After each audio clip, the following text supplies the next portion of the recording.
తప్పించుకోగలనా? అయితే దేవుని మహా అద్భుత కార్యములు దేవుడు నీ పట్ల నా పట్ల చేసేవాడై ఉన్నాడు. ఎలాంటి కార్యములు చేయగలడంటే చిన్న వాటితో అద్భుత కార్యములు చేసేటువంటి దేవుడిగా మనకు కనబడుతూ ఉన్నాడు. ఎన్ని చెప్పినానండి ఇప్పటికే? 3 విషయాలు మీ మధ్యకు నేను తీసుకొని వచ్చినాను. మొదటిది, చిన్నదానితో, నేల మట్టి అయినా చిన్న నేల మట్టితో ఏం చేసినాడు? నిన్ను నన్ను సృష్టించినటువంటి వాడై ఉన్నాడు. అలాగే మనం చూస్తే మోషే దగ్గర ఉన్నటువంటి ఎందుకు పనికిరానటువంటి ఒక కర్ర మొక్క ద్వారా ఇశ్రాయేలు ప్రజలను ఆ సముద్ర మార్గాన్ని 2 పాయలుగా చేసి ఆ ఆరిన నేలను నడిపించినటువంటి వాడై ఉన్నాడు. అలాగే ఇక్కడ మనం చూసినట్లయితే గిద్యోనీయులు వాళ్ళకున్నటువంటి ఇబ్బందులను బట్టి, వాళ్ళకున్నటువంటి సమస్యను బట్టి మిద్యానీయులు వాళ్ళ మధ్యకు యుద్ధానికి వచ్చినటువంటి పరిస్థితుల్లో వారు ఏం చేస్తున్నారంటే అక్కడి నుంచి వారి దగ్గర ఉన్నటువంటి బోరలు ఊదడం ద్వారా, దేవునికి మొరపెట్టడం ద్వారా దేవుని మహా అద్భుత కార్యములు అక్కడ వారి పట్ల చేసినటువంటి దేవుడై ఉన్నాడు. నీ పట్ల నా పట్ల అలాంటి అనేక అద్భుత కార్యములు చేయగలిగినటువంటి దేవుడు మన దేవుడై ఉన్నాడండి. ఇంకొక చిన్నదానితో కూడా చేసినటువంటి మహా అద్భుత కార్యాన్ని కూడా మీ మధ్యకు నేను తీసుకొని వస్తాను. అదే న్యాయాధిపతుల గ్రంథం 15వ అధ్యాయాన్ని ఒకసారి చూద్దాం. చూడండి, అక్కడ కూడా ఒక చిన్న దానితోనే మహా అద్భుత కార్యము చేసినటువంటి దేవుడై ఉన్నాడు మన దేవుడు. చూసినట్లయితే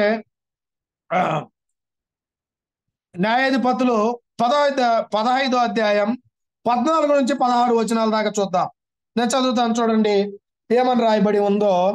అతడు లేహీకి వచ్చే వరకు ఫిలిష్తీయులు అతనిని ఎదుర్కొని కేకలు వేయగా యెహోవా ఆత్మ అతని మీదకి బలముగా వచ్చినందున అతని చేతులకు కట్టబడిన తాళ్ళు అగ్ని చేత కాల్చబడిన జనపనార వలె ఆయను. సంఖ్యలను అతని చేతుల మీద నుండి విడిపోయెను. ఇక్కడ కింద వచనాన్ని మనం చూస్తే మహా అద్భుతకరమైనటువంటి చిన్న వాటితో గొప్ప కార్యములు చేయగలిగినటువంటి దేవుడై ఉన్నాడని ఇక్కడ మరొకసారి రుజువుపరుస్తూ ఉన్నాడు. అక్కడ చూసినట్లయితే 15వ వచనాన్ని, అతడు గాడిద యొక్క పచ్చి దవడ ఎముకను కనుగొని చెయ్యి చాచి పట్టుకొని దాని చేత 1000 మంది మనుషులను చంపెను. హల్లెలూయా. దేవుని మహా అద్భుతకరమైనటువంటి కార్యములు నీ పట్ల నా పట్ల ఎలాగున్నాయో ఇక్కడ మనం చూసినట్లయితే కనబడుతూ ఉందండి. అయితే ఈ వ్యక్తి ఎవరా అని మనం చూస్తే సంసోన్ అండి. ఒకానొక దినాన ఫిలిష్తీయులందరూ ఆయన మీదకి యుద్ధానికి వచ్చేసినారు. అందరూ ఆయన మీదకి యుద్ధానికి వచ్చేసి ఆయనకి కాళ్ళు, ఆ చేతులు ఆ యొక్క దారం ద్వారా, పెద్ద మూకు ద్వారా కట్టేసినారు ఆయన్ని. అయితే ఆ దేవాది దేవుడు సంసోను దేవునికి మొరపెట్టినటువంటి రీతిగా, దేవునికి ప్రార్థన చేసినటువంటి రీతిగా ఇక్కడ మనకి చూసినట్లయితే ఏం చేసినాడంటే దేవునికి ప్రార్థన చేసినాడండి. ఎప్పుడైతే దేవునికి మొరపెట్టినాడో చిన్నదానితో మహా అద్భుత కార్యమును చేయగలిగినటువంటి దేవుడని మరొకసారి రుజువుపరుచుకున్నాడు. ఏం చేసినాడంటే సంసోను ఆ తాళ్ళని ఎప్పుడైతే దేవునికి ప్రార్థన చేయడం స్టార్ట్ చేసినాడో వెంటనే ఆయనకున్నటువంటి ఆ కట్లు, ఆ యొక్క బిగించి తాడుతో కట్టేసినటువంటి ఆ కట్లన్నీ కూడా ఎలాగ విడిపోయినాయంటే ఏదో ఒక అగ్ని ద్వారా కాల్చి అవి విడిపోయినట్లుగా అక్కడ మనకి కనబడుతూ ఉన్నాయి. విడిపోయిన వెంటనే, తాళ్ళు తెగిపోయిన వెంటనే ఆయన చేసినటువంటి ఒక గొప్ప కార్యము మనకి అక్కడ కనబడుతుంది. ఆయనకి దగ్గరలో ఒక పచ్చి గాడిద ఒకటి పడిపోయి ఉంది. ఆ గాడిద పడిపోయినటువంటి పరిస్థితుల్లో మనం చూస్తే, గాడిద పడిపోవడం చూడటంగానే ఆయన ఏం చేసినాడంటే తనకున్నటువంటి బలాన్ని బట్టి గాడిద దవడ ఎముకని పీకినాడండి. ఎముకని పీకి వెంటనే ఫిలిష్తీయుల మీదకి యుద్ధానికి వెళ్ళినాడు. దేంతో వెళ్ళినాడండి? నేనైతే ఒక యుద్ధానికి పోవాలంటే పెద్ద పెద్ద కత్తులు, కటార్లు లేదా బలమైనటువంటి యొక్క ఫిరంగులు, తుపాకులు అన్ని తీసుకొని యుద్ధానికి పోయేటువంటి పరిస్థితులు. అయితే ఇక్కడ సంసోను దేనితో యుద్ధం చేసినాడంట? తనకున్నటువంటి దేవుడు చూపించినటువంటి చిన్న దానితో మహా గొప్ప కార్యములు చేయగలడని ఆ సంసోను నమ్మినాడు కనుక తనకు దగ్గరలో ఉన్నటువంటి ఆ గాడిద దవడ ఎముకను తీసి వెంటనే ఏం చేసినాడంటే ఫిలిస్తీన్ల మీదకు యుద్ధానికి పోయినాడండి. యుద్ధానికి పోవడమే కాకుండా 1000 మంది మనుషులను చంపెను అని స్పష్టంగా అక్కడ రాయబడి ఉంది.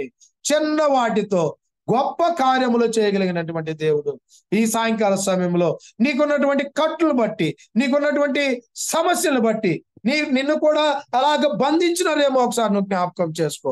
నీకున్నటువంటి సమస్యల్లో, నీకున్నటువంటి ఇరుకుల్లో, నీకున్నటువంటి ఇబ్బందుల్లో, నీకున్నటువంటి కష్టాల్లో, నష్టాల్లో, బాధల్లో నిన్ను కూడా అలాంటి పరిస్థితులు గుండా పోతున్నావేమో ఒకసారి నువ్వు జ్ఞాపకం చేసుకో. అలాగే ఇక్కడ దేవుడు మనతో కూడా మాట్లాడుతున్నటువంటి మాట, సంసోను ద్వారా దేవుడు మహాద్భుత కార్యములు చేసినాడండి. అలాగనే నీ ద్వారా నా ద్వారా మహాద్భుత కార్యములు చేయాలని దేవుడు ఆశపడుతున్నాడు. చిన్నదే ఇక్కడ మొదట్లో చూస్తే చిన్నదే నీలమట్టి నిన్ను నన్ను సృష్టించినాడు. రెండోదిగా మనం చూస్తే చిన్నదే కర్ర ఆ యొక్క సముద్రాన్ని, మహాసముద్రాన్ని పాయలుగా చేసినాడు. ఇక్కడ మూడోదిగా మనం చూస్తే చిన్నదే ఒక కొండ, మట్టి కొండ, ఒక బోర, దాని ద్వారా మిద్యానీయులందరినీ చంపినటువంటి పరిస్థితులు మనకు కనబడుతున్నాయి. యుద్ధం చేసినటువంటి రీతిగా మనకు కనబడుతున్నాయి. ఇక్కడ కూడా నాలుగోదిగా మనం చూస్తే చిన్నదే ఏంటంటే గాడిద దవడ ఎముక. ఆ ఎముక ద్వారా మహాద్భుత కార్యములు చేసినటువంటి దేవుడు. అక్కడ మనం చూసినట్లే 1000 మందిని నరులను చంపెను అనెను. ఎలాంటి పరిస్థితులు గుండా నువ్వు వెళ్తూ ఉన్నావు ఈ సాయంకాల సమయంలో దేవుడు నీతో కూడా ఈ సాయంకాల సమయంలో దేవుడు మాట్లాడుతూ ఉన్నాడు. నీకున్నటువంటి పరిస్థితి కూడా నీకున్నటువంటి దేవుని దృష్టిలో చిన్నదై ఉంది. ఆ చిన్నదానితో నీకున్నటువంటి పరిస్థితుల నుంచి, నీకున్నటువంటి కష్టాల నుంచి, నీకున్నటువంటి ఇరుకు నుంచి నిన్ను విడిపించి గొప్ప చేసేవాడిగా ఉన్నాడు. నిన్ను కూడా గొప్ప చేయాలని ఆశపడుతూ ఉన్నాడు. నువ్వు కూడా నీ దృష్టిలో చిన్నవాడి అయి ఉండొచ్చు. నువ్వు కూడా నీ దృష్టిలో ఎందుకు పనికి వాళ్ళనాడుగా నువ్వు ఎంచుకొని ఉండొచ్చు. నువ్వు కూడా నీ దృష్టిలో అయ్యో దేవుని పని నేను చేయలేకపోతున్నానే, నేను చిన్నవాడినే, నాకు జ్ఞానము లేదే, నాకు చదువు లేదే, నేను ఎలాగ దేవుని పని చేయగలను, దేవుని పాటలు ఎలాగ పాడగలను, దేవుని వాక్యాన్ని ఎలాగ ప్రకటించగలనని నువ్వు కూడా అనుకొని ఉండవచ్చు. అయితే ఆ దినాల్లో కూడా ఆ రీతిగా సంసోను ఆ రీతిగా ఆలోచన చేసినాడు, మోషే ఆ రీతిగా ఆలోచన చేసినారు.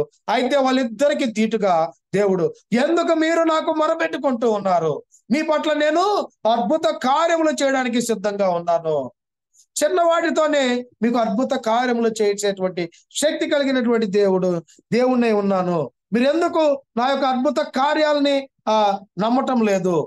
మీరెందుకు నా యొక్క అద్భుత కార్యాలను మీరు చవిచూచటం లేదని చెప్పి మరొకసారి దేవుని మాటలు మనకి తెలియపరుస్తూ ఉన్నాయి. ఇక్కడ చూసినట్లయితే గాడిద దవడ ఎముకతో 1000 మందిని చంపినటువంటి రీతిగా చిన్నదానితో గొప్ప కార్యము చేసినటువంటి దేవుడై ఉన్నాడని దేవుని మాటలు మనకి సెలవిస్తూ ఉన్నాయి. ఇంకా వేటి ద్వారా ఇంకా గొప్ప కార్యములు చేసినాడో మనం చూసినట్లయితే మొదటి సమూయేలు గ్రంథం చూద్దాం. చూడండి, అందులో తీయండి. మొదటి సమూయేలు గ్రంథం 17వ అధ్యాయంలోనికి వద్దాం. మొదటి సమూయేలు గ్రంథం 17వ అధ్యాయంలోనికి మనం వచ్చితే అక్కడ 49వ వచనాన్ని చదువుదాం. ఇక్కడ మనకి కనబడుతూ ఉంటాడంటండి, చాలా చిన్నవాడైనటువంటి దావీదు మనకి కనబడుతూ ఉన్నాడు. ఆ దావీదు ఎలాంటి వాడరా మనమని చూస్తే తనకున్నటువంటి అన్నలందరిలో కల్లా చిన్నవాడిగా ఉన్నాడు. ఆ ఆయన చిన్నవాడిగా ఉన్నప్పటికీ ఆయన అన్నల మాదిరిగా యుద్ధాలు నేర్చుకోలేదు, కత్తి సాము నేర్చుకోలేదు, లేదంటే ఇంకొక విద్యను అభ్యసించలేదు. ఆ దావీదును మనం చూస్తే ఆయన ఎలాంటి వాడంట? గొర్రెల కాపరి అంటండి. గొర్రెల కాపరి ఉన్నాడు.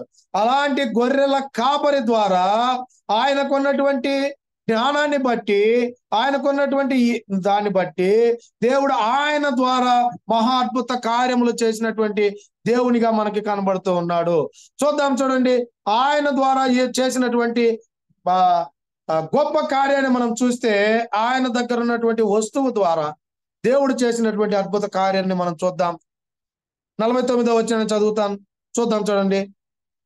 తన సంచిలో చెయ్యి వేసి అందులో నుండి రాయి ఒకటి తీసి వడిసెలతో విసరి ఆ ఫిలిస్తీని నుదుట కొట్టెను. ఆ రాయి వాని నుదురు చొచ్చినందున వాడు నేలన బోర్ల పడెను. హల్లెలూయా. చిన్న వాటితో దేవుడు చేసేటువంటి మహా గొప్ప కార్యము మనకి ఇక్కడ కనబడుతుందండి. అయితే ఒకానొక దినాన ఇస్రాయల్ ప్రజల మీదకి యుద్ధానికి వచ్చినారంటండి. యుద్ధానికి వచ్చి గొలియాతు చాలా పెద్ద వ్యక్తి, చాలా పెద్ద వ్యక్తి, 6 మూరల జానుడు ఎత్తు కలిగినటువంటి ఒక వ్యక్తి ఆ ఇశ్రాయేలు ప్రజలు యుద్ధానికి వెళ్ళినప్పుడు అనేక దినాల నుంచి వాళ్ళని ఇబ్బంది పెడుతున్నాడంట. బయటకు వస్తున్నాడంట. ఆ రాండి, నాతో యుద్ధం చేసే వాళ్ళు ఎవరో రాండి అని చెప్పి ఆ చెప్తూ ఉన్నాడంట. అయితే ఆ ఇశ్రాయేలు ప్రజలందరూ కూడా ఏం చేస్తున్నారంటే వాడిని చూడంగానే భయపడి వాళ్ళ గుడారాల్లోకి వెళ్ళి పారిపోతున్నారంట.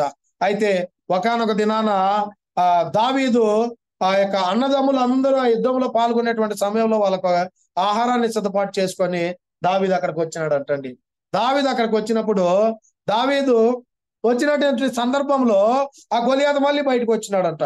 మళ్ళీ బయటకు వచ్చి రాండి, ఇప్పుడు ఎవరో నాతో యుద్ధం చేసేది, ఎంత గొప్ప వీరులు ఉన్నారో రాండి, ఎంతమంది వస్తారో రాండి అని చెప్పి ఆయన సవాల్ చేస్తూ ఉన్నాడంట. అయితే దావీదుకు కోపం వచ్చింది. దావీదు చూసినాడు ఆ యొక్క సందర్భాన్ని. దావీదు గమనించినాడు ఆ యొక్క గొలియాతు చెప్పేటువంటి మాటల్ని. అయితే ఆయన చేసినటువంటి పని, దేవుడు ఆయనకి ఇచ్చినటువంటి ప్రణాళిక చొప్పున చిన్న దానితో గొప్ప కార్యములు చేయగలిగినటువంటి మహాదేవుడు నా దేవుడు ఉన్నాడని చెప్పి దావీదు దేవునికి మొరపెట్టి ఏం చేసినాడంటే తన సంచిలో ఉన్నటువంటి ఒడిసెలను బయటికి తీసినాడంటండి. ఒడిసెలను బయటికి తీసి తన సంచిలో ఉన్నటువంటి రాళ్ళల్లో 3 మంచి గుండ్రమైనటువంటి రాళ్ళు 3 తీసుకొని ఆ రాళ్ళల్లో ఒక రాయిని ఆ ఒడిసెల్లో పెట్టి గిరా గిరా గిరా గిరా గిరా తిప్పి వేసినాడంటండి. వేయంగానే ఆ రాయి ఆ గొలియాతుకు నొష్టన తగిలి ఏమైపోయినాడంటే వెంటనే కింద పడిపోయినటువంటి పరిస్థితి. వెంటనే కింద పడిపోయినప్పుడు దావీదు అతని మీదకి వెళ్ళి కత్తితో అతన్ని హతము చేసినటువంటి సందర్భం అక్కడ మనకి కనబడుతోంది. అయితే మనకి ఆ సందర్భం అంతా అర్థమవడానికి మీకు చెప్పినాను, కానీ ఇక్కడ చిన్న వాటితో దేవుడు మహా గొప్ప కార్యంలో చేయగలడని మరొకసారి రుజువుపరిచినాడు. దేంతోనండి? చిన్న రాయే. ఆ చిన్న రాయితో గొప్ప కార్యము చేసినటువంటి దేవుడు. ఆ యొక్క వారైనటువంటి గొలియాతు మీదకి యుద్ధానికి వెళ్ళి యుద్ధంలో అతన్ని హతము చేసినటువంటి పరిస్థితి మనకి కనబడుతోంది. అలాంటి పరిస్థితులు గుండా నువ్వు కూడా నీకున్నటువంటి బాధలను బట్టి, నీకున్నటువంటి కష్టాన్ని బట్టి, అది కూడా చిన్నదే దేవుని దృష్టిలో. గుర్తుపెట్టుకో. నువ్వు అనుకోవచ్చు ఈ మానవుల దృష్టిలో నీకున్నటువంటి పరిస్థితి చాలా పెద్దదని నువ్వు అనుకోవచ్చు. అయితే దేవుని దృష్టిలో చాలా చిన్నది నీకున్నటువంటి పరిస్థితి, నీకున్నటువంటి ఇరుకులు, నీకున్నటువంటి ఇబ్బందులు, నీకున్నటువంటి కష్టాలు, నీకున్నటువంటి ఇబ్బందులు, బాధలు, అవన్నీ కూడా దేవుని దృష్టిలో చిన్నవై ఉన్నవి. అయితే ఆ చిన్న వాటి ద్వారా మహాద్భుత కార్యములు చేయగలగడని దేవుని మాటలు ఇక్కడ తెలియపరుస్తూ ఉన్నాయి. ఇంకొక దానిని కూడా మీ మధ్యకు నేను తీసుకొని వస్తాను. చిన్న వాటితో మహాద్భుత కార్యములు చేసినటువంటి దేవుడు ఇక్కడ మనకి ఇంకొక దానితో ఏ కార్యము చేసినాడో ఇక్కడ మనం చూసినట్లయితే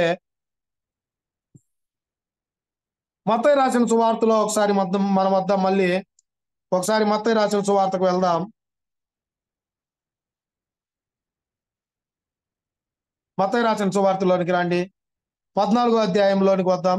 14వ అధ్యాయం 17వ వచనాన్ని ఒకసారి చదువుదాము. 17వ వచనం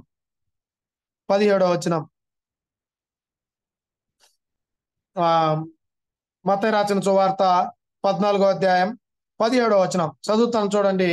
వారు ఇక్కడ మన యొద్ద 5 రొట్టెలను 2 చేపలను తప్ప మరి ఏమీ లేదని ఆయనతో చెప్పిరి. ఏంటంటండి, ఇక్కడ మనం చూచినట్లయితే ఇక్కడ మనకి తెలియపరుస్తున్నటువంటి మాట, ఒకానొక దినాన కొండ మీద ఆ ప్రసంగం చేసేటువంటి సమయంలో ఆ చాలా మంది ప్రజలు దాదాపు 3 దినాల నుంచి ఆయన బోధన వింటూ అలాగే ఉండిపోయినారంటండి. అలాగే ఉండిపోయినటువంటి పరిస్థితుల్లో వాళ్ళకి 3 రోజుల నుంచి ఆహారం కూడా లేనటువంటి ఆ దేవుని వాక్యానికి అంతగా లోబడినటువంటి వారికి అక్కడ మనకి కనబడుతూ ఉన్నారు. ఇక్కడ మనం చూస్తే వారికి శిష్యుల ద్వారా దేవుడు తెలియపరుస్తున్నటువంటి మాట, అయ్యా ఇక్కడ చూస్తే అనేక మంది ప్రజలు ఉన్నారు, వీరందరికీ ఆహారం ఎలాగ తీసుకొని రావాలయ్యా, ఎలాగ సిద్ధపాటు చేయాలని చెప్పి అనినప్పుడు యేసుక్రీస్తు ప్రభుల వారు శిష్యులతో చెప్పినాడండి, మీ దగ్గర ఏమున్నాయో వాటిని నా యొద్దకు తీసుకొని రండి. ఏం చెప్పినాడండి? మీ దగ్గర ఏమైతే ఉన్నాయో వాటిని నా యొద్దకు తీసుకొని రండి అని చెప్పినాడు. అయితే ఒక చిన్న పిల్లవాని దగ్గర ఏమున్నాయంట? 5 రొట్టెలు 2 చిన్న చేపలు ఉన్నాయి. వాడు ఏం చేసినాడంటే, ఆ చిన్న పిల్లవాడు ధారాళంగా తీసుకొని వచ్చి, ఇదిగో నా దగ్గర 2 చిన్న చేపలు 5 రొట్టెలు ఉన్నాయి, మా అమ్మ నాకు పెట్టి పంపించింది అని చెప్పినప్పుడు ఆ 2 చేపలను 5 రొట్టెలను తీసుకొని శిష్యులు యేసుక్రీస్తు ప్రభుల వారికి వచ్చినారు. వచ్చి వారితో చెప్తూ ఉన్నారు, అయ్యా 5 రొట్టెలను 2 చేపలనే తప్ప మరి ఏమియో మా దగ్గర లేవని చెప్తూ ఉన్నారు. అయితే దేవునికి మొరపెట్టుకునేటువంటి పరిస్థితి ఇక్కడ కూడా మనకి కనబడుతోంది. అక్కడ మనం చూస్తే మోషే తనకున్నటువంటి పరిస్థితిని బట్టి దేవునికి మొరపెట్టుకున్నటువంటి పరిస్థితి అక్కడ మనకి కనబడుతోంది. అక్కడ మనం చూస్తే గిద్యోను ఆ యొక్క మిద్యోనీయులను బట్టి దేవునికి మొరపెట్టినటువంటి పరిస్థితి మనకి కనబడుతోంది. ఇక్కడ మనం చూస్తే ఇగో సంసోను కూడా ఆయనకున్నటువంటి పరిస్థితిని బట్టి దేవునికి మొరపెట్టుకున్నట్లుగా మనకి కనబడుతోంది. ఇక్కడ కూడా ఇదిగో ఆయన యొక్క శిష్యులు దేవునికి మొరపెట్టుకుంటూ ఉన్నారు. ఏమని? అయ్యా నువ్వేమో మహా గొప్ప కార్యములు చేస్తావని మాకు తెలుసు, కానీ అయితే మా దగ్గర 2 చిన్న చేపలు 5 రొట్టెలు ఉన్నాయ్యా, ఇవి 5,000 మందికి ఇక్కడ ఉన్నటువంటి ప్రజలందరికీ ఎలాగ పంచి పెట్టగలమయ్యా అని చెప్పి అన్నప్పుడు, వాటిని నా యొద్దకు తీసుకొని రండి అన్నప్పుడు అక్కడ 18వ వచనాన్ని చూద్దాం చూడండి. 18, 19 వచనాలు మనం చూద్దాం చూడండి. అందుకు ఆయన వాటిని నా యొద్దకు తెండని చెప్పి పచ్చిక మీద కూర్చుండుడని జనులకు ఆజ్ఞాపించి ఆ 5 రొట్టెలను 2 చేపలను పట్టుకొని ఆకాశం వైపు కనులెత్తి ఆశీర్వదించి ఆ రొట్టెలు విరిచి శిష్యులకు ఇచ్చెను. శిష్యులు జనులకు వడ్డించిరి. వారందరూ తిని, మామూలుగా తినలేదండి, వాళ్ళు అక్కడ ఉన్నటువంటి ప్రజలందరూ తిని తృప్తి పొందిన తరువాత మిగిలిన ముక్కలు 12 గంపల నిండా ఎత్తిరి. హల్లెలూయా!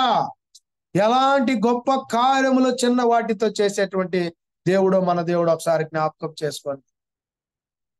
చేసుకోండి. ఎన్ని రోజులు దేవుణ్ణి నిర్లక్ష్యపరుస్తారండి? ఎన్ని రోజులు నీ పట్ల అద్భుత కార్యములు చేయగలిగినటువంటి దేవుడిని నువ్వు గ్రహింపులేక ఎన్ని రోజులు నీ జీవితాన్ని ఈ లోకపరమైనటువంటి వాటికి అంకితం చేస్తారండి. అయితే దేవుని మాటలు ఇక్కడ తెలియపరుస్తూ ఉన్నాయి. దేవుని వాక్యం ద్వారా ఈ సాయంకాల సమయంలో మనతో మాట్లాడుతూ ఉన్నాడు. చిన్న వాటితో అద్భుత కార్యములు చేయగలిగినటువంటి దేవుడు మన దేవుడు అండి. నీకున్నటువంటి పరిస్థితి, నీకేదైనా ఇబ్బంది ఉందా? నీకేదైనా కష్టం ఉందా? నీకేదైనా అనారోగ్య పరిస్థితి ఉందా? నీకేదైనా ఇరుకుందా? నీకేదైనా బాధ ఉందా?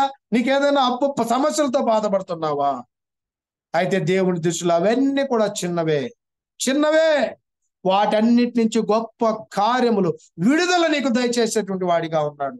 మహాద్భుత కార్యములు నీ పట్ల చేసేటువంటి వాడిగా ఉన్నాడు. ఆ ఇశ్రాయేలు ప్రజలకు చేసినటువంటి రీతిగా, ఇదిగో ఆ యొక్క మోషేకు చేసినటువంటి రీతిగా, ఆ గిద్యోనులకు చేసినటువంటి రీతిగా, ఇదిగో సంసోనుకు చేసినటువంటి రీతిగా, ఇక్కడ దావీదు పక్షాన ఉన్నటువంటి రీతిగా నీ పక్షాన కూడా, నీకు కూడా అద్భుత కార్యములు చేయగలిగినటువంటి దేవుడై ఉన్నాడు.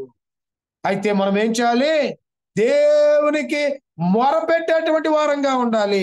ఇదిగో మోషే మొరపెట్టినటువంటి రీతిగా, ఆ గిద్యోను మొరపెట్టినటువంటి రీతిగా, ఆ సంసోను మొరపెట్టినటువంటి రీతిగా, ఇదిగో ఆ దావీదు మొరపెట్టినటువంటి రీతిగా నేను ఆయన పాదాల చెంతకు వచ్చి, అయ్యా నాకు పలానా కష్టం ఉంది, అయ్యా నాకు పలానా ఇబ్బంది ఉంది, నాకు పలానటువంటి సమస్య ఉందయ్యా, ఆ సమస్య నుంచి నీవు నన్ను విడిపించమని నువ్వు దేవుణ్ణి అడిగినట్లయితే, దేవుడు నీ పట్ల గొప్ప కార్యాలు చేయడానికి సంసిద్ధంగా ఉన్నాడండి. సిద్ధంగా ఉన్నాడు. నువ్వు అడగడమే ఆలస్యం. నువ్వు అడగడమే ఆలస్యం. నీ పట్ల అద్భుత కార్యములు చేయడానికి దేవుడు సిద్ధంగా ఉన్నాడండి. ఇంకా కింద వచనాన్ని మరొకసారి మనం జ్ఞాపకం చేసుకుంటే 21వ వచనాన్ని చూసినట్లయితే, స్త్రీలను పిల్లలను కాక తినిన వారు ఇంచుమించు 5,000 మంది పురుషులు. ఎవరంటండి? స్త్రీలు పిల్లలు కాక 5,000 మంది. ఆ 2 చేపలు 5 రొట్టెలు అంతమంది తిన్నారండి. స్త్రీలు ఆ పురుషులే 5,000 మంది ఉంటే, ఇంకా స్త్రీలు ఇంకొక 5,000 మంది, పిల్లలు ఇంకొక 5,000 మంది. సుమారుగా 2 చిన్న చేపలు 5 రొట్టెలు సుమారుగా 20,000 మంది భుజించినటువంటి ఆహారాన్ని సిద్ధపాటు చేసినటువంటి దేవుడిగా ఇక్కడ మనకి కనబడుతూ ఉన్నాడు. అయితే చిన్న వాటి ద్వారా మహాద్భుత కార్యములు చేసేటువంటి దేవుడు. ఎప్పుడైనా ఆలోచన చేసినావండి? చిన్నదే కర్ర చేయి శాపంగానే మహాసముద్రమే 2 పాయలైపోయిందండి. చిన్నదే గాడిద ఎముక. ఎప్పుడైనా ఆలోచన చేసినావా? సంసోను గాడిద ఎముక ద్వారా 1000 మందిని చంపినాడని చాలా రోజుల నుంచి విన్నాము. చాలా సార్లు ఈ వాక్యాన్ని చదువుకున్నాము. ఎప్పుడైనా విన్నావా? దేవుని మాటను బట్టి ఇక్కడ దేవుడు మనతో మాట్లాడుతున్నటువంటి రీతిగా చిన్నదానితో గొప్ప కార్యములు చేయగలిగినటువంటి దేవుడై ఉన్నాడు. అలాంటి అద్భుత కార్యములు నీ పట్ల నా పట్ల చేయడానికి ఆ దేవాది దేవుడు సిద్ధంగా ఉన్నాడండి. ఎందుకని దేవుణ్ణి ఇంకా నువ్వు నిర్లక్ష్యపరుస్తావు? ఎందుకని ఇంకా నువ్వు దేవుణ్ణి పెడచెవున పెడతావు? నీ పట్ల కూడా దేవుని అద్భుత కార్యాలు చేయడానికి దేవుడు సిద్ధంగా ఉన్నాడండి. దేవుడు సిద్ధంగా ఉన్నాడు. ఎన్ని రోజులు దేవుని పెడచెవున పెడతారండి? నీకు అనేక సమస్యలు ఉండి ఉండొచ్చు, నీకు అనేక కష్టాలు ఉండి ఉండొచ్చు, నీకు అనేకమైనటువంటి బాధలు ఉండి ఉండొచ్చు, అనేక అనారోగ్య సమస్యలు నీకు ఉండి ఉండొచ్చు. అయితే దేవుని పరిశుద్ధ లేఖనాల ద్వారా ఈ సాయంకాల సమయంలో దేవుడు మనతో మాట్లాడుతూ ఉన్నాడు. చిన్న వాటితో గొప్ప కార్యములు చేయగలిగినటువంటి దేవుడు మన పక్షాన ఉన్నాడండి. నీ పక్షాన నా పక్షాన ఉన్నాడు ఆ దేవాది దేవుడు. ఆ గొప్ప కార్యములు నీ పట్ల నా పట్ల చేసేటువంటి వాడిగా ఉన్నాడు. అయితే దేవుని యందు విశ్వాసం ఉంచి దేవునికి మొరపెట్టేటువంటి వారంగా మనం ఉన్నట్లయితే, ఆయనకి ప్రార్థన చేసేటువంటి వారంగా మనము ఉన్నట్లయితే, నీ పట్ల నా పట్ల గొప్ప కార్యాలు చేయడానికి దేవుడు సిద్ధంగా ఉన్నాడు. అందుకనే ఒక భక్తుడు ఈ విధంగా పాట పాడుతూ ఉన్నాడండి. చూద్దాం, ఒకసారి పాడదాం మనందరము. ఆశ్చర్యకరుడు, ఆలోచనకర్త, నిత్యుడగు తండ్రి, సమాధానకర్త. ఆశ్చర్యకరుడు, ఆలోచనకర్త, నిత్యుడగు తండ్రి, సమాధానకర్త. తన వంటి గొప్ప దేవుడు ఎవరున్నారిలలో?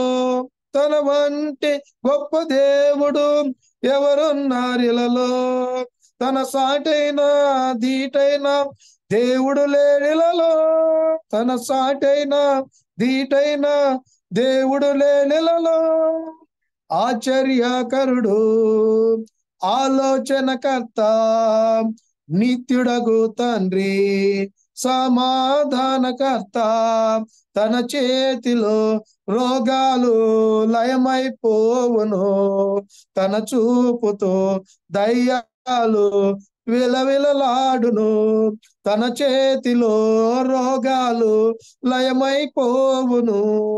తన చూపుతో దయ్యాలు విలవిలలాడెను. తన మాటతో ప్రకృతినే శాసించిన యేసు. తన మాటతో ప్రకృతినే శాసించిన వాడు. నీటిపైన రీతిగా నడిచిన వాడతడు. నీటిపైన ధీటుగా నడిచిన వాడతడు. ఆశ్చర్యకరుడు, ఆలోచనకర్త, నిత్యుడగు తండ్రి, సమాధానకర్త. హల్లెలూయా. అలాంటి ఆశ్చర్యకరుడండి మన దేవుడు. ఆలోచనకర్త, నీ పట్ల నా పట్ల ఒక ప్రణాళిక కలిగినటువంటి దేవుడు యేసుక్రీస్తు ప్రభువులవా. నీ పట్ల నా పట్ల ఈ అద్భుత కార్యాలు చేయాలంటే ఆశ్చర్యకరుడిగా ఉన్నటువంటి దేవుడు, ఎవరు ఊహించినటువంటి, ఎవరు చవిచూచినటువంటి గొప్ప కార్యాలు నీ పట్ల నా పట్ల చేసేటువంటి దేవునికి మనము మన మన జీవితాంతము ఆయనకి రుణస్థులమై మనం ఉన్నామండి. నీకు ఈ జీవితాన్ని ఇచ్చినాడంటే, నువ్వు ఇంతవరకు జీవించి ఉన్నావంటే దేవుని మహా గొప్ప కార్యాన్ని బట్టి, దేవుడి ప్రణాళికలో, ఆయన ఆలోచనలో నువ్వు ఉన్నావు కనుక ఈ భూమి మీద నువ్వు ఉండగలిగినావు. ఈ భూమి మీద నువ్వు జీవించగలుగుతున్నావు. అలాంటి దేవాది దేవుడు చిన్న వాటితో అద్భుత కార్యములు చేయగలడు. ఇప్పుడైనా దేవుని అద్భుత కార్యములు నువ్వు చవిచూచినట్లయితే దేవుని మాటలు నీతోనే మాట్లాడుతూ ఉన్నాయి. మట్టితో నరుని సృష్టించినటువంటి దేవుడు, ఇదిగో కర్రతో సముద్రాన్ని 2 పాయలుగా చేసినటువంటి దేవుడు, కొండ బోర ద్వారా ఆ మిద్యానీయులను, శత్రువులను తరిమినటువంటి దేవుడు, ఇదిగో గాడిద దవడ ఎముకతో 1000 మందిని చంపినటువంటి దేవుడు. ఇక్కడ దావీదు ఒక చిన్న రాయితో ఆ యొక్క శత్రువైనటువంటి ఆ గొలియాతును చంపినటువంటి దేవుడు. ఇక్కడ మనం చూస్తే 2 చిన్న చేపలు 5 రొట్టెల ద్వారా మనకి ఆహారము సిద్ధపరిచేసినటువంటి దేవుడు. గొప్ప కార్యములు చేయడానికి నీ పట్ల నా పట్ల దేవుడు సంసిద్ధమై ఉన్నాడు. ఆలోచనకర్తగా ఉన్నాడు.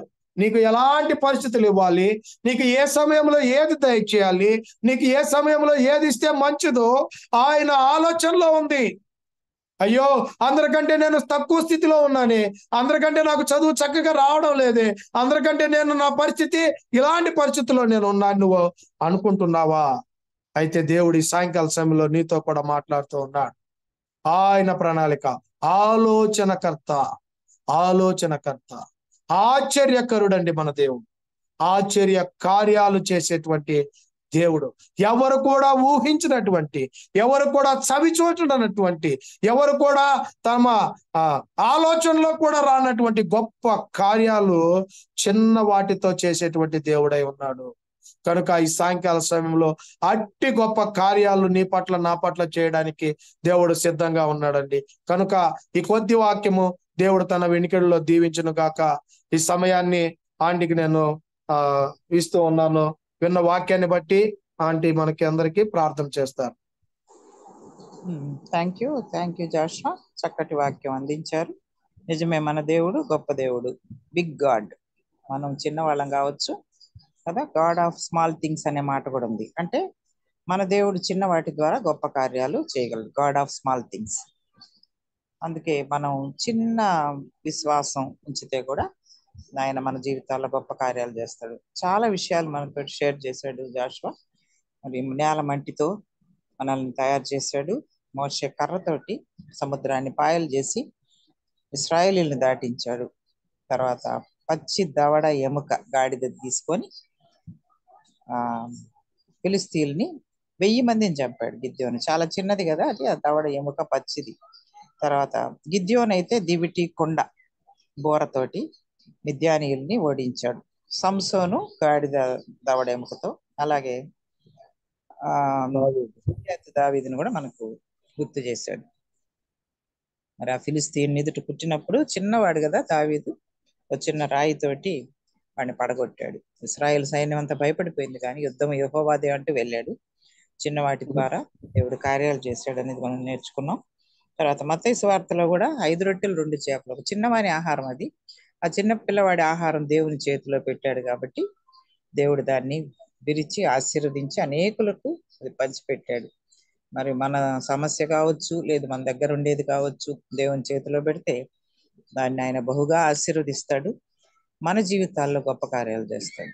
అది ఒక శత్రువు కావచ్చు, దాటలేని సముద్రం కావచ్చు, ఒక సమస్య కావచ్చు, ఆహారం కావచ్చు, లేదు బలమైనటువంటి దుర్గాలు మనం పడదోయ జాలనవి అని అనుకుంటాం, కానీ విశ్వాసంతో దేవునికి మొరపెట్టినప్పుడు ప్రభువా నీ చేతుల్లో పెడుతున్నాను అన్నప్పుడు ప్రభు తప్పకుండా దాన్ని వాడుకుంటున్నాడు. మరి అలాగా మన శక్తియుక్తులు కాదు, కానీ ప్రభు యొక్క కార్యాలు మనం చూడాలంటే మొరపెట్టాలి. వాళ్ళలాగా విశ్వాసం ఉంచినప్పుడు తప్పకుండా దేవుడు కార్యాలు చేస్తాడు. బట్ మనం కృంగిపోవాల్సిన అవసరం లేదు. ఈ దినాల్లో కృంగిన వారిని లేవనెత్తే దేవుడు, గుండె చెదిరిన వారిని బాగు చేసేటటువంటి దేవుడు. నీ దగ్గర ఏముందో అది నా దగ్గరికి తీసుకోరా అంటున్నాడు. మరి ప్రభు దగ్గరికి రావాలి, ఆయన చేతుల్లో పెట్టాలి, నోరు తెరిచి ఆయన్ని అడిగినప్పుడు ప్రభు గొప్ప కార్యాలు చేస్తాడు. మరి జాషువా జీవితంలో కూడా దేవుడు ఎన్నో కార్యాలు చేశాడు. అందుకే ఆయన అంత ధైర్యంగా కాన్ఫిడెంట్ గా మనకు చెప్పగలిగాడు. అలాగా ప్రతి యవనస్తుడు, ప్రతి ఒక్క వ్యక్తి కూడా దేవుని నమ్మిన బిడ్డలు ఉండాలని ఈ దినాన్ని మనం హెచ్చరించబడ్డాం. దేవుని యొక్క ఆత్మ ప్రేరణతో చక్కటి వర్తమానాన్ని మనకు అందించినటువంటి జాషువాకు మనందరి తరపున, గట్టి తరపున, మన సంఘాల తరపున మనం వందనాలు చెల్లిస్తున్నాం. God bless you. ఫ్యామిలీ కొరకు పీలేరులో ఉంటారు, వ్యాపారం చేస్తూ, అలాగే దేవుని సేవ కూడా చేస్తున్నారు. ఆ బిడ్డ కొరకు, వాళ్ళ ఫ్యామిలీ కొరకు అందరూ ప్రార్థన చేయండి. మరి ఈ సమయంలో మనం ప్రార్థన చేసుకోకముందు కొన్ని ప్రకటనలు ఉన్నాయి, దయచేసి వినాలని మనవి చేస్తున్నాం. రేపటి దినం ఉపవాస ప్రార్థన ఉంది. తుంగపాలెం గ్రామంలో, తుంగపాలెం సంఘంలో ఉపవాస ప్రార్థన జరుగుతుంది. కాబట్టి అందరూ కూడా ఉపవాస ప్రార్థనలో మీరు పాల్గొనండి. ఒకవేళ మీకు ఏమైనా ప్రేయర్ రిక్వెస్ట్లు ఉంటే మాకు పంపించండి, లేదు మీ స్థానిక సంఘంలో ఉన్నటువంటి సేవకునికి రాసి పంపిస్తే తప్పకుండా మేము ప్రార్థనలో వాటిని ఇంక్లూడ్ చేసి ప్రార్థించడం అనేటటువంటిది జరుగుతుంది. మీ వ్యక్తిగతమైనవి కావచ్చు, కుటుంబపరమైనవి, ఇంకేమైనా సొసైటల్ గా మీ జాబ్ పరంగా ఉండేటటువంటి సమస్యలు ఏమున్నా కూడా మీరు రాసి పంపించాలని చెప్పేసి మనవి చేస్తున్నాం. మరి అలాగే నెక్స్ట్ మంత్ 8న గాంధీనగర్ లో ఈ ఉపవాస ప్రార్థన అనేది ఉంటుంది. ఉపవాస ప్రార్థనలో మన ప్రతి సంఘం కొరకు, సంఘంలో ఉండే ప్రతి సభ్యురాల కొరకు, అలాగే సంఘాలు సేవకుల కొరకు, పరిచర్య కొరకు ప్రార్థన చేస్తున్నాం. జూమ్ మీటింగ్స్ కొరకు ఏమేమైతే ఉన్నాయో మన మినిస్ట్రీలో అవన్నీ కూడా మనం ప్రార్థన ద్వారా జయించడానికి ప్రభు సాయం చేస్తున్నాడు. అంతేకాకుండా మరి ముందున్నటువంటి సేవ, స్వార్థ సేవ ఎలా చేయాలి, ఎప్పుడు చేయాలి, ఆ షెడ్యూల్స్ కూడా ప్రభు యొక్క సన్నిధిలో కనిపెట్టి మనం పొందుతాం. ఇంకా కూడా మరి దినాల్లో పర్సిక్యూషన్ ఎక్కువగా ఉంది, దేవుని పిల్లలకు చాలా హింస జరుగుతూ ఉంది. వాటి కొరకు మనం ప్రార్థన చేస్తాం. అంతేకాకుండా రాబోయే ఎలక్షన్స్ లో కూడా ఒక సెక్యులర్ గవర్నమెంట్, దేవుని పనికి ఆటంకం లేనటువంటి ఒక లౌకిక తత్వంతో పనిచేసే ప్రభుత్వం రావాలని ప్రార్థన చేద్దాం. ఏది ఏమైనప్పటికీ అల్టిమేట్ గా దేవుని చిత్తం అనేది జరగాలి, మన విషయంలోనైనా మరి అందరి విషయంలో. కాబట్టి మనం ఈ విషయాలన్నీ ఉపవాస ప్రార్థనలో మనం ప్రార్థన చేస్తూ వస్తాము. అందుకని జ్ఞాపకం చేసుకోండి.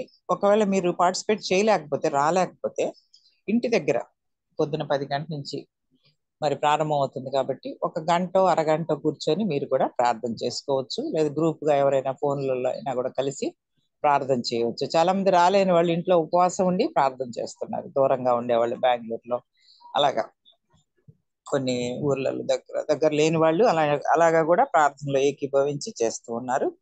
అలా కూడా చేయొచ్చు. ఇవి మనకున్నటువంటి అంశాలు, ప్రకటనలు. అంతేకాకుండా మంగళవారం రాత్రికి బైబిల్ స్టడీ ఉంది. బైబిల్ స్టడీ ఇప్పుడు యోహాను పత్రిక మీద జరుగుతున్నాయి. ఇదే టైం 7 to 8. దాని లింక్ కూడా పెట్టడం జరుగుతుంది. ఆ లింక్ ప్రకారం ఆ రోజు మీరు జాయిన్ కండి. తర్వాత బేస్తవారం మనకు పాటలు పాడే కార్యక్రమం ఉంది. ఈసారి టాపిక్, ఈ నెల కూడా, ఈ వారం కూడా సిలువ గీతాలు. ఎందుకంటే గుడ్ ఫ్రైడే, ఈస్టర్ సందర్భంగా మనం సిలువ గీతాలు పాడుకుంటున్నాం. సో బేస్తవారం రాత్రి 7 నుంచి 8 వరకు దానికి కూడా లింక్ అనేది ఈ యొక్క గ్రూప్ లో షేర్ చేయడం జరుగుతుంది. మరి కొత్త వాళ్ళకి కూడా మీరు పంపించండి. ఇవాళ కూడా ఎవరో కొత్త వాళ్ళు జాయిన్ అయినట్టున్నారు. భారతి అనే పేరు చూస్తున్నాను నేను. చాలా వందనాలమ్మా, యు ఆర్ వెల్కమ్. మా గ్రూప్ కి వచ్చినందుకు మీకు వెల్కమ్ చెప్తున్నాం. పీలర్ నుంచి అండి. అమ్మా పీలర్ నుంచే. పీలేరు నుంచి. గుడ్. అలాగే అట్లాగే ప్రతిసారి షేర్ చేస్తా ఉండండి మీరు. మీ గ్రూప్ లో షేర్ చేస్తే సో దట్ మీ వాళ్ళందరూ కూడా జాయిన్ అయ్యి వింటారు కదా, వీలైన వాళ్ళందరూ.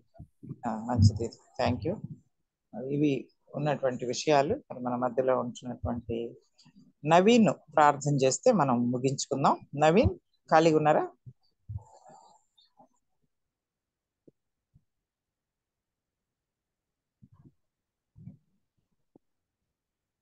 నవీన్ వెళ్ళిపోయినట్టున్నారు. Okay, Peter Paul.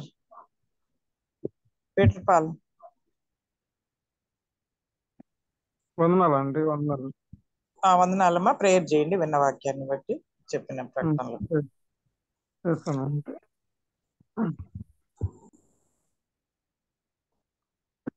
పరిశుద్ధ ప్రేమ తండ్రి, గొప్ప దేవుడా, సర్వశక్తిమంతుడా, సర్వోపకారి, జీవాధిపతి, జీవముల దేవ, నీకెంతో వందములు స్తోత్రములు దేవా తండ్రి. అవును ప్రభా తండ్రి, అయ్యా ఈ సమయం మందు మేమందరం తండ్రి ఈ జూమ్ ప్రేయర్ చేరి అయ్యా మేము నీ వాక్యాన్ని వినే భాగ్యాన్ని దయచేసే దేవా తండ్రి. అయ్యా నీకెంతో వందనములు స్తోత్రములు దేవా తండ్రి. అయ్యా వినిన ప్రతి ఒక్కరి హృదయంలో తండ్రి ఈ ఒక వాక్యాన్ని వెతకండి తండ్రి. విత్తిన వాక్యాన్ని అయా, ముద్రించిన వాక్యాన్ని ఫలింపజేయండి దేవా తండ్రి. అయ్యా మేము విన్న వాక్యానుసారంగా మేము జీవించాలి దేవా తండ్రి. అయ్యా నీ ఒక వాక్యాన్ని మా జీవితాల్లో ఫలింపజేయండి దేవా తండ్రి. అయ్యా అవును ప్రభా తండ్రి, ఈ రోజు మాతో మాట్లాడాము తండ్రి. అయ్యా ఎంతో మంచి మాటలు మాట్లాడు దేవా తండ్రి. అయ్యా చిన్న వాటితో తండ్రి నువ్వు తండ్రి అద్భుత కార్యాలు, గొప్ప కార్యాలు చేస్తానని చెప్తావు తండ్రి. అయ్యా గొప్ప దేవుడా, అవును తండ్రి, నువ్వు గొప్ప కార్యాలు చేసే గొప్ప దేవుడు దేవా తండ్రి. అయ్యా అద్భుత కార్యాలు చేసే ఆశ్చర్యకరుడివి, ఆలోచనకర్తవు తండ్రి. అయ్యా అవును ప్రభా తండ్రి. అయ్యా నేల మట్టితో దేవా తండ్రి. అయ్యా నువ్వు నరుని సృజించావు దేవా తండ్రి. అయ్యా దేనికి పనిగా నేల మట్టితో కూడా తండ్రి. అయ్యా మమ్మల్ని సృజించిన గొప్ప దేవుడు తండ్రి నువ్వు తండ్రి. అయ్యా అవును ప్రభా తండ్రి. అయ్యా అదేవిధంగా తండ్రి అయ్యా ఇశ్రాయేలుకి సముద్రం అడ్డం వచ్చినప్పుడు తండ్రి అయ్యా మోషే కర్రతో తండ్రి అయ్యా సముద్రాన్ని వర్షించిన గొప్ప దేవుడు దేవా తండ్రి. అయ్యా అట్లా మధ్యతో లేక సముద్రం లాంటి ఎన్నో కష్టాలు, బాధలు, శ్రమలు వచ్చినా కానీ కూడా దేవా తండ్రి నువ్వు అయ్యా మాకు దారి చూపించే దేవుడు, మార్గం తెరిచే గొప్ప దేవుడు దేవా తండ్రి. అయ్యా అవును ప్రభా తండ్రి, మధ్యతల పట్ల తండ్రి నీ గొప్ప కార్యాలు జరిగించండి ప్రభా తండ్రి. యేసయ్యా అవును ప్రభా తండ్రి. అయ్యా అదేవిధంగా తండ్రి సంసాను కూడా తండ్రి అయ్యా అయ్యా గాడి దవడ ఎముకతో తండ్రి అయ్యా 1000 మంది సైన్యాన్ని చంపగల శక్తిని ఇచ్చావు తండ్రి. అయ్యా ఆ జ్ఞానం ఇచ్చావు దేవా తండ్రి. అయ్యా మాకందరికి కూడా ప్రభు అటువంటి జ్ఞానాన్ని తెచ్చింది తండ్రి. అయ్యా జూమ్ ప్రేయర్ లో అయ్యా విన్న మాకందరికి, మా సంఘస్థులందరికీ కూడా తండ్రి అయ్యా మీ జ్ఞానంని, అయ్యా మీ శక్తిని, బలాన్ని ఇవ్వండి తండ్రి. అయ్యా మా అందరి జీవితాల పట్ల, అయ్యా మా సంఘాల పట్ల తండ్రి మీ గొప్ప కార్యాలు జరిగించండి ప్రభు తండ్రి. అయ్యా అవునయ్యా తండ్రి. అయ్యా అయ్యా రాళ్లతో కూడా ప్రభావ, దేనికి పనికిరాని రాళ్లతో కూడా తండ్రి అయ్యా సముద్రాన్ని ఫిలిస్తీన్ని చంపగల శక్తిని ఇచ్చావు ప్రభావ. దావీదుకు కూడా ప్రభావ తండ్రి. అయ్యా ఆ జ్ఞానం ఇచ్చావు దేవా తండ్రి. అయ్యా మీరు తండ్రి అయ్యా అటు ఆ రాళ్ళతో కూడా తండ్రి అయ్యా వాడుకున్నావు దేవా తండ్రి. అయ్యా మీరే చూడండి సహాయం చేశారు తండ్రి. అయ్యా మా అందరి జీవితాల పట్ల దేవా తండ్రి. అయ్యా అయ్యా మీరే ఈ గొప్ప కార్యాలు జరిగించండి దేవా తండ్రి. అయ్యా మేము కూడా తండ్రి అయ్యా మేము పనిచేయని వారం ప్రభావ తండ్రి, చిన్న వారం మీ ఎదుటి తండ్రి. అయ్యా మీ ఎదుటి చాలా తక్కువ చేయబడిన వారం ప్రభావ తండ్రి. అయ్యా మా పట్ల కూడా తండ్రి అయ్యా నువ్వు తండ్రి మా జీవితాలు కూడా తండ్రి గొప్ప కార్యాలు చేసే గొప్ప దేవుడు దేవా తండ్రి. అయ్యా మా అందరి పట్ల తండ్రి అయ్యా నీ శోర కార్యాలు, నీ అద్భుతాలు జరుగుతుమని వేడుకున్నాను దేవా తండ్రి. అయ్యా అవును ప్రభావ తండ్రి. అయ్యా మా జీవితాలన్నిటి అందరం తండ్రి మేమంతా తండ్రి నీకే సమర్పించుకున్నాం దేవా తండ్రి. మీరే తండ్రి బలపరచగలరు, మీరే అభివృద్ధి పరచగలరు దేవుడు తండ్రి. అయ్యా అదేవిధంగా తండ్రి మా సంఘాలు జరగవలసిన ఉపవాస ప్రార్థనలు కూడా తండ్రి జ్ఞాపకం చేసుకోండి దేవా తండ్రి. అయ్యా రేపు తొంగపడం జరగవలసిన ప్రార్థన కూడా తండ్రి మా 7 సంఘాలను సిద్ధపరచండి దేవా. 7 సంఘాల్లో ఉన్న కుటుంబాలని, సంఘస్థులందరినీ మీరు సిద్ధపరచండి తండ్రి. అయ్యా అందరూ రేపు ఉపవాస ప్రార్థన కూడా తండ్రి శ్రద్ధగా అందరూ వచ్చి సిద్ధపడుతూ వచ్చి ఉపవాసం ప్రార్థించే భాగ్యాన్ని మా సంఘస్థులందరికీ దయచేయండి ప్రభావ తండ్రి. అయ్యా అదేవిధంగా తండ్రి వచ్చే నెలలో కూడా తండ్రి జరగబోయే గాంధీనగర్ ఉపవాస ప్రార్థన కూడా తండ్రి. అయ్యా మీరే ఆ రోజు కూడా తండ్రి మంచి వాతావరణాన్ని మీరే ఆ రోజు చక్కటి సమయాన్ని కూడా తండ్రి సిద్ధపరచండి దేవా తండ్రి. అయ్యా అయ్యా రేపు ఎవరన్నా వాక్యం చెప్పే వాళ్ళకి కూడా తండ్రి మీరే జ్ఞానాన్ని, సహాయాన్ని కూడా దయచేయండి దేవా తండ్రి. అయ్యా అయ్యా ప్రతి ఒక్కరి తండ్రి మీరే సూర్యుని సహాయం తెచ్చేయమని, మా అందరి పట్ల మా జీవితాల్లో తండ్రి మీ అద్భుతాలు జరిగించమని వేడుకుంటూ, మా ప్రార్థన విజ్ఞాపనలు ఆలకించినందుకు నీకు కోట్లాది కృతజ్ఞతలు తెలుసుకుంటూ, మా రక్షకుడు మా విమోచనటువంటి యేసుక్రీస్తు పరిశుద్ధ నామంలో అడిగి వేడుకుంటున్నాం తండ్రి. ఆమేన్. అది అందరికి ప్రభు నామములో వందనాలు. జాషువాను ఒకసారి పలకరించి మనం సెలవు తీసుకుందాం. ఓకేనండి. వాక్యాన్ని విన్నటువంటి మీ అందరికీ ప్రభు పేరిట వందనాలు తెలియపరుచుకుంటున్నానండి. మరొకసారి అవకాశాన్ని ఇచ్చినటువంటి అంకుల్కి ఆంటీకి నా ప్రత్యేకమైనటువంటి వందనాలు తెలియపరచుకుంటూ ఉన్నాను. వందనాలు జాషువా. అందరికీ వందనాలండి. వందనాలు. వందనాలు అక్క. వందనాలు నాకు చెప్పండి. ఓకేనండి. ఓకే, అందరికీ వందనాలు. వందనాలు జాషువా. ఓకే అండి. నేను సర్లాంటి వాళ్ళ అక్కని. చాలా సంతోషం బాబు. చెప్పండి. వందనాలు. వందనాలు. వందనాలు. అందరికి వందనాలు. వందనాలు విజయాన్ని కూడా కనెక్ట్. వందనాలంటీ. వందనాలమ్మా. వందనాలమ్మా. నందిని లాస్ట్ లో చూసుకున్నాను, విన్నాను లేట్ కొంచెం. బాబన్న వందనాలు. జాషువా వందనాలు. వందనాలండి. వందనాలు. వందనాలమ్మా. కృపా ప్రణత వందనాలు. వందనాలండి. పీటర్ పాల్ వందనాలు. తిమోతి, ఎస్తేరు, సలోమి వందనాలు. అది వందనాలండి. అందరికి వందనాలు. Thank you. God bless you all.